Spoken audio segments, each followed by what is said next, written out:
परीक्षक वर्ग आणि श्रोते हो, यावर्षी अवघे मराठी विश्व बालकवींची जन्मशताब्दी साजरी करत असताना आपणासमोर उभी राहून महाराष्ट्राच्या या थोर निसर्ग कवीचे गुणगान गाण्याची संधी मिळणे हे अहोभाग्य. बालकवींच्या सर्वच कविता काही निसर्ग कविता नाही. रणघोष, राष्ट्रसेवा, राष्ट्रगायत्री, आर्यांची अवनती, आत्मविश्वास ही बालकवींच्या कवितांची शीर्षके हे सांगूनही कुणाला पटणार नाही.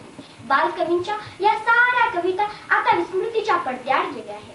त्यांचे निराशाचे गीत आपण विसरून गेलो आहोत आणि आनंदी आनंद गडे इकडे तिकडे चोहीकडे असे गात गात अरुणाचे, निर्झराचे, संध्या रजनीचे स्वागत करीत कधी फुलांचे, कधी ताऱ्यांचे, तर कधी मखमली गालिचांचे मुलायम शब्दात वर्णन करणारा निसर्ग वेडा कवी हीच बालकवींची प्रतिमा आपल्या सर्वांच्या मनात रुजलेली आहे.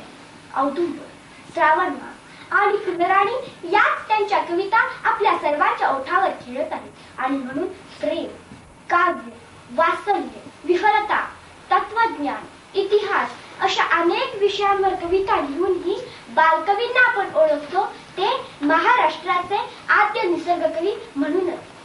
कुसुमाग्रज असोत वा बोरकर, पाडगावकर असोत वा मानव, महाराष्ट्रातील सर्व निसर्ग कवी बालकवींना आपले गुरु मानतात. यातच निसर्ग कवी म्हणून बालकवींची थोरवी आपल्याला दिसून येते. बालकवी हे मराठीचे वर्डस्वर्थ होते. मराठी कवितेत चुकूनच प्रगटलेले निसर्ग वैभव बालकवींच्या काव्यात मोठ्या दिमाखाने झळकले. निसर्ग आणि मानवी भावना एकरूप होऊन त्यांच्यातून सौंदर्याचे पूर वाहिले ते बालकवींच्या कवितेतच. बालकवींच्या काव्यांचे निसर्ग मानवी भावभावनांची लेणी देऊन सजीव झाला आहे. सूर्य रोजच उगवतो आणि मावळतो, पण सूर्योदय आणि सूर्यास्त, सायंकाळ आणि रात्र यांच्या सौंदर्याशी तल्लीन होऊन बालकवींनी त्यांच्यातील दिव्यता पाहिली आणि आम्हाला दाखवली. खरं सांगा, सूर्योदय पाहताना कुणी उधळली मूठ नवी ही लाल गुलालाची ही ओळ आपल्याला आठवली तर समोरचा सूर्यरंग अधिकच गडद होऊन आपल्याला दिसतो की नाही?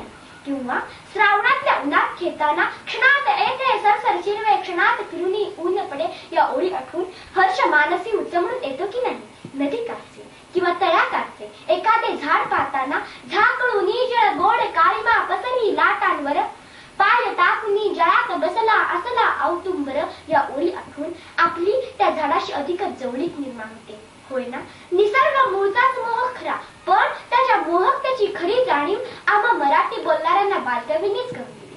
बालकवींच्या कविता वगळल्या तर निसर्गाची सौंदर्य प्रभा आपल्या डोळ्यांना कदाचित नीट दिसणारच नाही असे मला वाटते. बालकवी मनातून उदास होते, पण आपल्या जीवनाची अपूर्णता निसर्गात पूर्ण झालेली त्यांनी पाहिली. अपूर्ण आपले इप्सित झाले पूर्ण दिसेचे थे, मनुजाचे मन सहज पावते आकर्षण तेथे ही बालकवींच्या निसर्ग ओळीची खरी व्याख्या होती.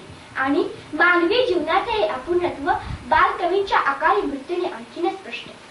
त्र्यंबक बापूजी ठोंबरे या नावाने जन्मलेला हा शापित यक्ष वयाच्या केवळ 28व्या वर्षी एका मालगाडीखाली सापडून आपल्यातून नाहीसा व्हावा याहून मानवी जीवनाच्या अपूर्णतेचे अधिक दाहक उदाहरण कोणते बरे असू शकेल? पण बालकवींनीच आम्हाला शिकवले की या अपूर्णतेने निराश होण्यासाठी हे आयुष्य नाही, तर पक्ष्यांबरोबर गाण्यासाठी, चंद्र तारे पाहण्यासाठी, वाऱ्याबरोबर डोलण्यासाठी, रविकत पाहून लाजण्यासाठी आणि हिरव्या शालूने सजण्यासाठी हे आयुष्य. शेवट तर आहेच आपल्या आयुष्याला, पण तो येईपर्यंत निसर्गाची आणि बालकवींच्या कवितांची सोबती आहे. कुसुमाग्रजांच्या शब्दात सांगायचं तर आकाशाचा सांगावा घेऊन पृथ्वी तलावर उतरलेला हा राजहंस होता. या राजहंसाला कोटी कोटी प्रणाम करून आणि आपले आभार मानून मी आपली रजा घेते. कार्यक्रम झाला त्याच्यामध्ये शाहू स्मारक मध्ये, त्यावेळी मी फार छान कार्यक्रम झालेला होता. संपूर्ण कार्यक्रम त्या कार्यक्रमामध्ये जे आलं होतं त्याच्यापेक्षा जास्त त्याच्या 5 मिनिटांमध्ये झालं. कारण तिथं बालकवींच्या फोटो समोर प्लास्टिकची फुलं लावलेली होती. हे खरोखर फक्त दुर्दैव होतं. श्री कवी पुढे साधी आपली पानं फुलं किंवा अशी जर ठेवता आली नाही तर त्याच्यापेक्षा मोठं दुर्दैव होतं.